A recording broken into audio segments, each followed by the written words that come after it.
So the history of the Winogradsky column is a really long and analytic project. It was invented in the late 1800s by the famous Russian microbiologist Sergei Winogradsky. This column was invented by Winogradsky as a way to enrich to grow for microbes from sediments and soils. Making a column provides an environment for the microbes to grow as a large population. This column is constructed of soil or mud from virtually any source and water from the same or different source. To these natural components are added supplemental carbon and sulfur. The key concepts are the microorganism, soil, biology, oxygen, sunlight, and ecosystem. So the methods for this column is to use a small container or a small column to put all the different ingredients such as soil, eggs, newspaper, mud, and more. Keep these four mixtures for a lot of time, about 4 to 7 weeks, and record what happened to them to these columns every week. We label our 4 bottles with carbon, sulfur, control, and carbon and sulfur. Then we added 1.5 cups of sediment to each one of them.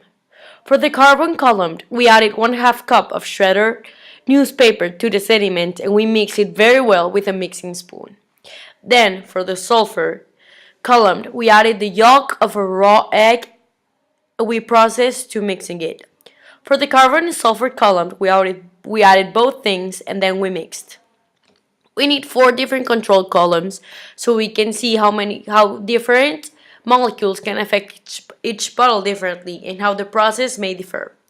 We also need a control column to see what will happen to the column if we didn't modify it from what it really is.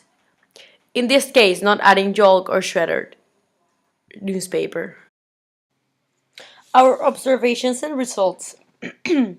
Over time, nutrients and gradients grew in the columns.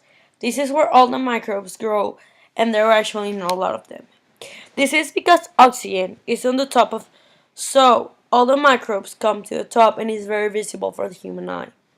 There are different types of microbes, such as prokaryotic bacteria and archaea. Many microorganisms can grow in the oxygenated zone at the top of the water column. In the column that had egg yolk, there was areas of darker green, purple, and or black coloring develop over time near the bottom. These colors could make difference such as green sulfur bacteria and more. In the column that had newspaper, there were some brown and orange. This group purple non-sulfur bacteria. There was worms, snails, shrimp, and other organisms in the water. There were not a lot of them because hydrogen sulfide is toxic for many organisms.